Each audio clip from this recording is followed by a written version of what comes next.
Assalamualaikum warahmatullahi wabarakatuh. Jumpa kembali bersama saya dan teman saya Mas Arifin Soleh. Pada video kali ini kita akan membahas tentang kehidupan kita yang selalu banyak masalah dan banyak sekali masalah kan gitu. Jadi kita membahas yang sambungan kemarin lah Mas.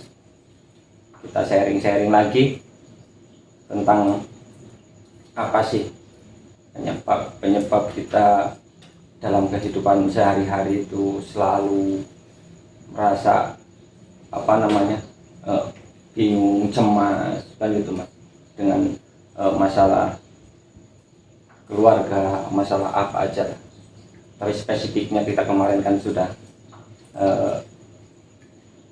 berbincang dengan masalah usaha lah kan gitu.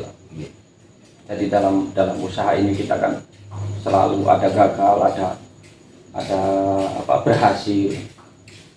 Kita akan menginjak lagi yang lebih lebih spesifik kan kayak gitu, yang lebih spesifik untuk mengatasi permasalahan itu tadi. Dan yang bisa kita rasakan sehari-hari itu untuk mengatasi itu tadi seperti apa kan gitu, seperti apa untuk melanjutkan lagi ke depannya kan gitu. Kalau kita mengalami bangkrut atau mengalami apa aja lah, kegagalan dalam permasalahan itu.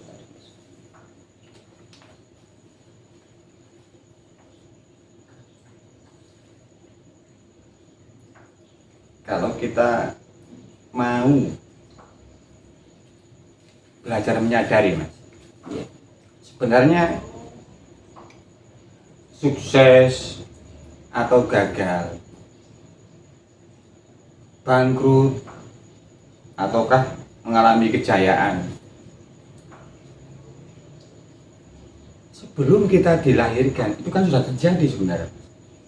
Sebelum kita dilahirkan dan kita mengalami kegagalan atau kebangkrutan, kan orang-orang sebelum kita kan sama ada, ini sudah ada, sudah banyak sebelum kita lahir, sudah banyak orang sukses, sudah banyak orang bangkrut, sudah banyak orang berhasil, sudah banyak orang gagal. Kalau kita mau menyadari itu, kan sebuah kebangkrutan, keberhasilan itu adalah hal yang wajar kan di dunia ini. Karena apa? Itu sudah hal yang lumrah terjadi di dunia ini. Terus kenapa Mas setiap dalam permasalahan itu kita merasakan yang tidak enak atau gimana, gelisah itu gimana itu? Ketika saya mengalami sesuatu, misalnya sebuah kebangkrutan atau kegagalan dalam kehidupan, saya pasti harus merasakan itu memang harus. Memang sebagai manusia kita wajar untuk mengalami bagaimana pahitnya kegagalan, pahitnya kebangkrutan, atau apa yang kita usahakan ternyata tidak sesuai dengan ekspektasi, sesuai yang kita rencanakan. Itu sebuah kelumrahan bagi seorang manusia, itu lumrah Mas.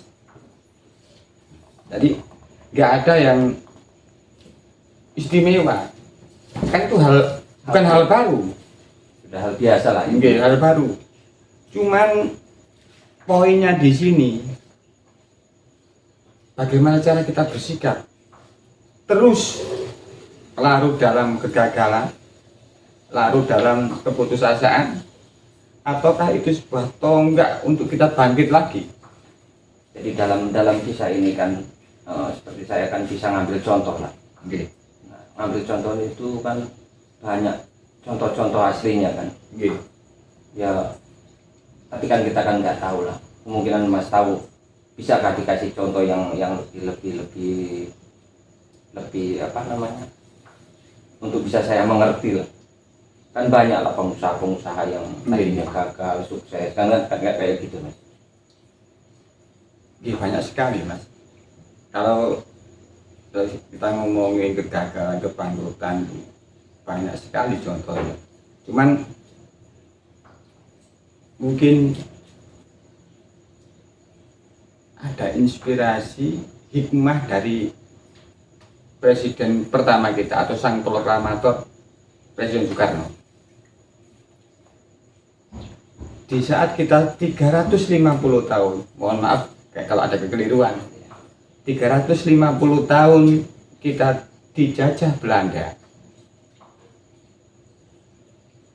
Tapi Pak Karno menginginkan sebuah kemerdekaan. Dan kan terbukti Belanda mengajukan prosedural kepada Pak Karno. Orang Indonesia itu patuh mbak sampean.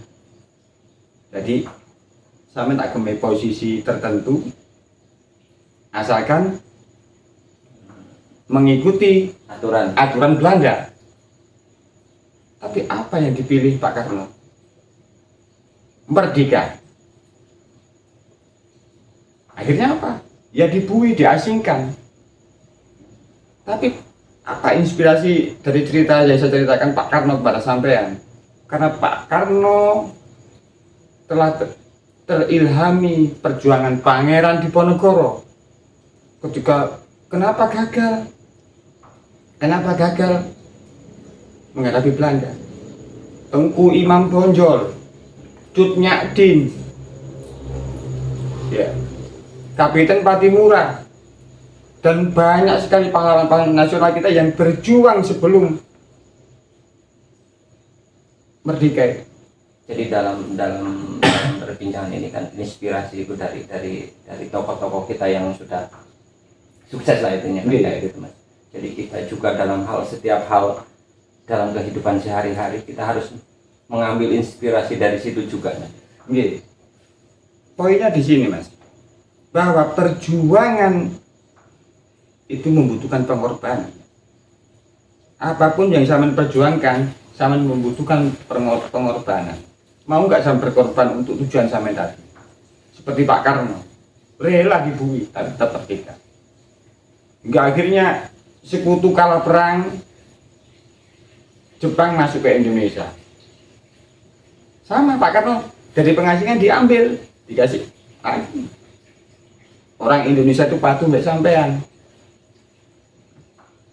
Saya beri posisi tertentu, asalkan di bawah kekuasaan Jepang. Pak Karno tidak mau, tidak merdeka, tetap merdeka. Kenapa? Karena kegagalan pahlawan-pahlawan sebelum kemerdekaan itu karena terkotak-kotak, tidak bersatu. Nah, Pak Karno terinspirasi dengan semangat-semangat tadi. Kegagalan yang sudah dialami oleh pahlawan-pahlawan sebelumnya membuat Pak Karno bersikukuh, biarpun resikonya diasingkan lagi oleh Jepang, dipenjara lagi. Jadi untuk bisa menumbuhkan semangat inspirasi kayak gitu niku, bagaimana cara untuk menumbuhkannya Mas? Kalau kita dalam hal kehidupan sehari-hari kan, dalam hal itu tadi kan, berniaga kan kayak gitu. Itu menumbuhkan pribadi kita supaya bisa selalu bangkit kayak gitu ya. Paling enggak di setiap kegagalan sampean itu ada sebuah pengorbanan untuk menuju kesuksesan sampean. Jadi sampean tidak menilai kegagalan sampean atau kebangkrutan sampean atau kerugian sampean sebuah penderitaan, tapi itulah harga yang harus sampean beli, harga yang harus sampean tentukan untuk memperoleh keberhasilan di masa yang akan datang. Jadi untuk ke depan lah, untuk anak cucu kita, intinya kan kayak gitu. Dan pada akhirnya kan Pak Karno mendapatkan itu, harus berkorban loh Pak Karno itu, harus dipenjara, harus diasingkan, tapi kan gugur Pak Karno. Sama, ketika sama ingin bangkit dari permasalahan sampean, misalnya sampai berniaga mengalami kebangkrutan atau kegagalan, pertanyaan yang harus sampean jawab untuk diri sampean sendiri. Berani bangkit nggak sampean? Jadi intinya kuncinya itu di dalam diri kita sendiri ya Mas. Enggak, harus dari sampean diri sendiri sampean. Jadi untuk mengatasi itu ya tetap dari kita sendiri terus berjuang intinya. Enggak. Persoalan yang sering terjadi dalam kehidupan kita itu Mas ya. Iya. Sampean yang sakit, saya pakai analogi, sampean yang sakit, tapi obatnya sampean kasihkan ke saya. Sampean mengalami kegagalan, kebangkrutan, sampean cari kambing hitam. Oh, gara-gara si A, si B, si C. Nah, ini kan banyak kenyataan itu khususnya dalam diri saya sendiri kan kayak gitu. Jadi kalau kita mengalami kesulitan apa aja, kita kan mesti cari kambing hitam, kan gitu kan. Nah, untuk bisa menetralisir itu cara yang paling gampang itu bagaimana? Ini kan solusi juga untuk mengatasi diri kita sendiri kan di situ. Di situ adalah proses sampean menyadari ketika sampean mengalami kegagalan atau kebangkrutan atau ketidakberhasilan dalam usaha sampean. Satu-satunya yang harus diperbaiki adalah sampean sendiri, bukan orang lain. Kayak analogi tadi, ketika sampean sakit, yang perlu obat kan sampean, bukan saya. Tapi ketika sampean nggak mau bangkit, istilahnya sampean yang sakit, obatnya sampean kasih ke saya, tapi sampean berharap sembuh, itu mustahil Mas. Jadi nggak bisa lah, mustahil. Obat harus sampean minum sendiri, karena yang sakit sampean. Ketika sampean mengalami sebuah kegagalan atau kebangkrutan, ya harus sampean bangkit ya sampean sendiri. Bukan kambing hitam, bukan karena orang lain ditipu, enggak, bukan. Sampean yang harus sembuh. Sampean harus mengobati diri sampean, berarti diri sampean itu sakit. Ada yang harus sampean sembuhkan. Istilah gitu. Nah, untuk bisa menyembuhkan itu Mas, ada cara-cara yang lebih spesifik lagi lah untuk bisa menyembuhkan diri kita sendiri. Jadi minimal lah dari hal apalah gitu kan. Paling sederhana karena kita ngomongin kesadaran manusia. Kesadaran kan, paling lagi kesadaran manusia kan.